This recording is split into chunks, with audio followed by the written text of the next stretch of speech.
Hi, welcome back to Luminous Living with life coach Rachel Vargas, where I discuss the self-discovery process, healing journey, as well as personal development through my own personal experience, as well as my professional experience as a coach. So this week's topic, getting right into it, is the decision-making process.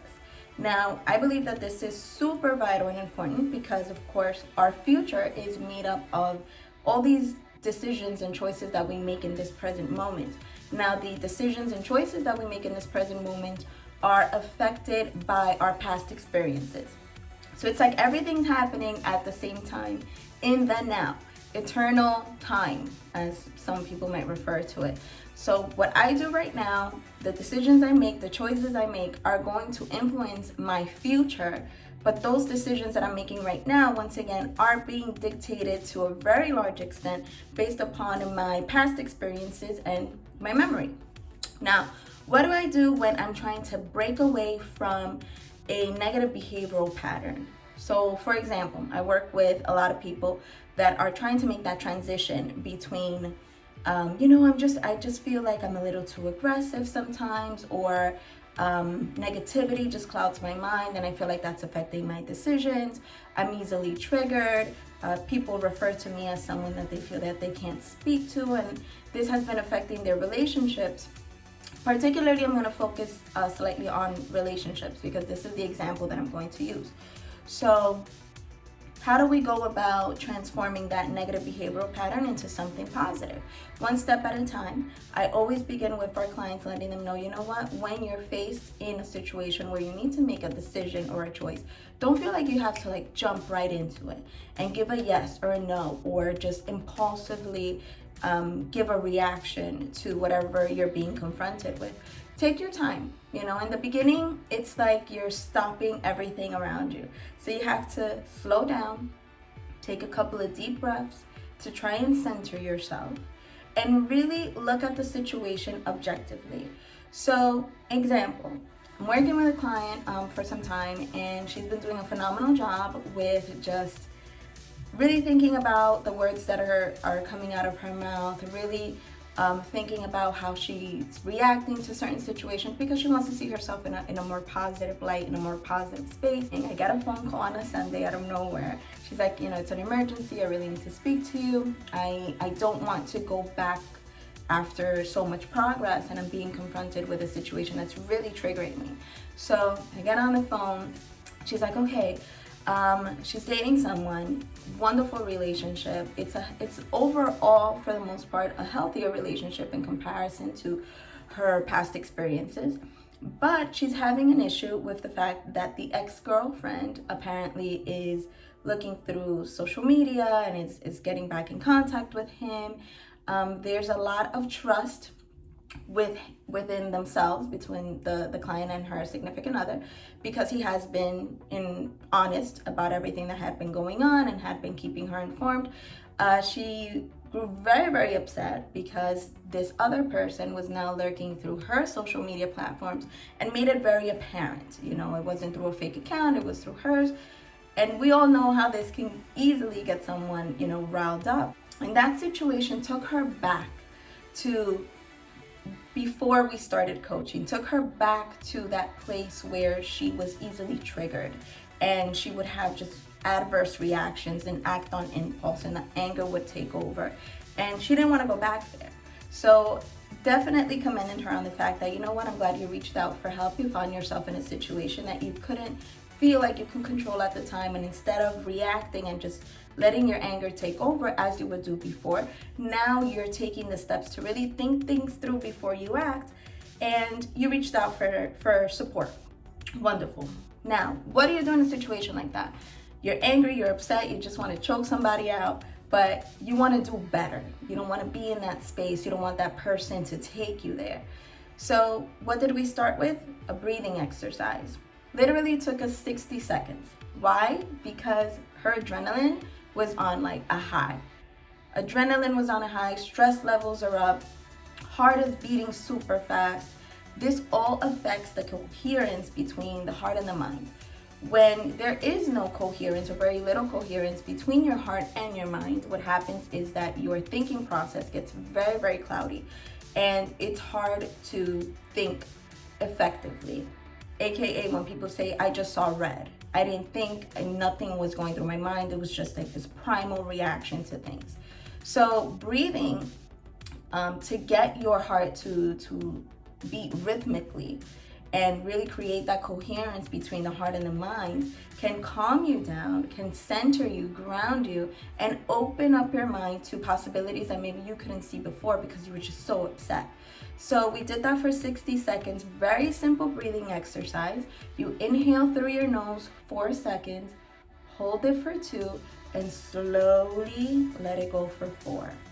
Okay, so we do about 3 of these breaths, and then the rest of the minute that's left over is just very deep and steady breathing, centering on the breath, centering on the heartbeat, to just get the body to relax and get the mind to open up. After we did that, she's relaxed. She's like, okay, I feel better. I feel like I can breathe now. Like, okay, let's look at our options. What are our options? Because there are always options, people. There's always options. What's option A? Let's discuss that. So we'll take it, label it as option A. Okay, option A, first thing that came to her mind, I want to reach out to her. I want to reach out to her. I'm going to call her. I'm going to tell her off. She needs to respect my relationship. She needs to respect me. And she's not going to get away with this. I need to stand my ground. She needs to understand that I am aware of what's happening and I'm not okay with it, so that the behavior stops. Like, okay, that's option A. We'll label it as option A. Let's walk through it. Let's experience that decision from start to finish. And she did that. She sat there and she's like, okay. I'm like, all right, you're picking up the phone. You're calling her. She picks up.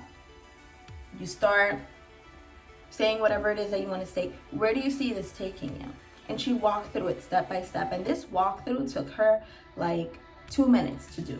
2 minutes to do. Some people might say, I don't have time for that. I just need to react. No, that's the problem. She took 2 minutes aside, 1 minute to breathe, 2 minutes to think about that decision and that choice and where it was going to take her, a total of 3 minutes. And after she was done, she's like, you know what? I see myself calling her, telling her off. She's either going to start arguing with me back and forth. My anger is just going to increase. I'm going to get worse. I'm going to get angry. Or she could mock me or laugh at me, and it's going to trigger me to just see red and be even more agitated and irritated.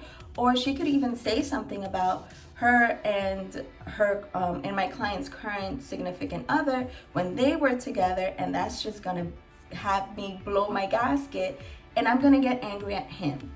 And he's going to pay the consequence of her actions and me giving her the reaction that she was looking for. At the end of that option A, which was what she really wanted to do, what her impulse was telling her to do, working from an emotional, agitated, irritated state, what was going to happen? She was going to give this young lady the reaction that she was looking for. It was going to cause more friction, more drama, issues between her and her significant other, when he really didn't have anything to do with this. So after she walked through it, she's like, wow, if I do this, which was my initial reaction, she's going to get what she was looking for. And I'm going to find myself fighting with my boyfriend for no reason, just because of her. That's kind of what she's looking for. I'm like, exactly.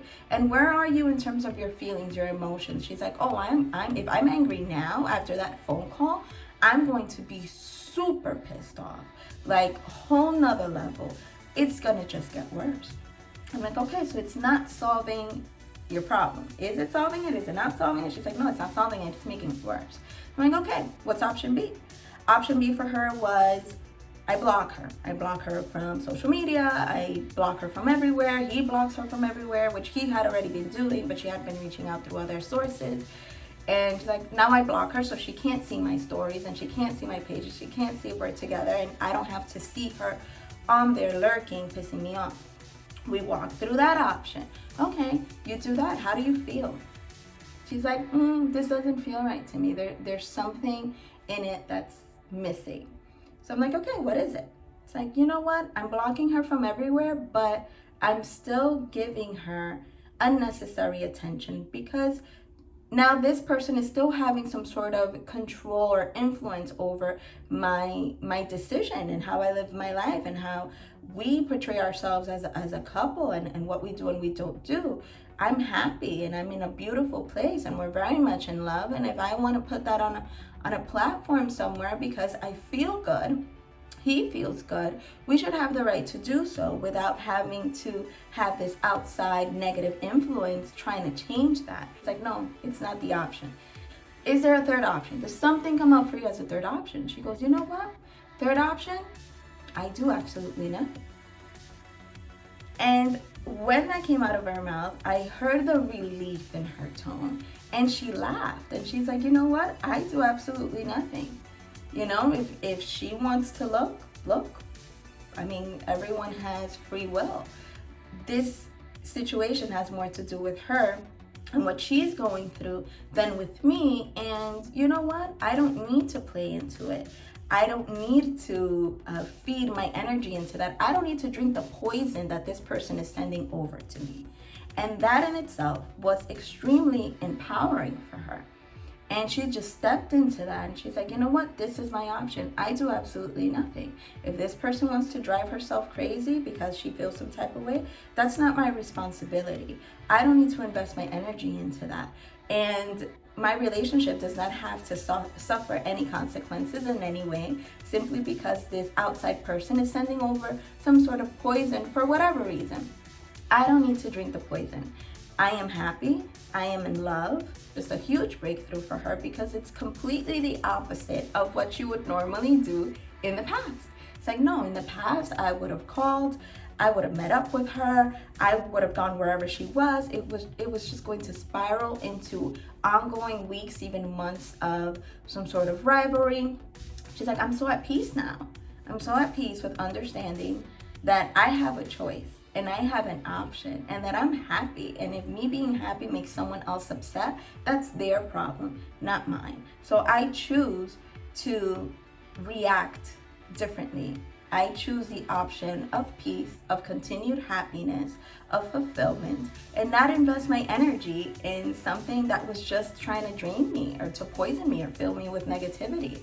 You're going to find things that trigger you, especially when you're trying to move forward, be better, create healthier behavioral patterns so that you can have healthier relationships, not only with those around you, but with yourself as well. When you're trying to live a more positive life and you want to get away from the drama, you're going to find people and situations that trigger you. But remember that it's always in your hands, that there are always options. The choice is yours. You know, things are not just, oh, this is my life on this aspect. It's all interconnected. So it bleeds between one and the other. And we all know this. Let's say, for example, if you're upset with a friend, with a family member, with a significant other, and you're really mad and it's a bad situation, you get to work and you're in a bad mood, you know, and it might affect your work performance or your communication with other people because you just don't want to deal with it. You're going through a lot right now. So it's all interconnected. So in every opportunity that you get to really take that step back, think before you act. Think before you act. And really think about what you're fulfilling with the reaction. You know, is this about my ego? You have to think about that. Is this about some sort of gratification that I need that I'm not getting? What is the point of me proving the point? You know, you have to keep in mind that each individual is their own world. That's just what it is. And what is true to you might not necessarily be true to the other person because we see life through our lens, through our own personal perspectives. And that changes from person to person. So stay grounded in who you are and what you want, in the direction that you want to go in. And don't easily allow someone or something to deter you from that path. So with that, I leave you and see you guys next week. I hope you enjoyed this video and that it shed some light and some clarity into maybe something that you're going through or a friend is going through. Please remember to subscribe, comment, and like.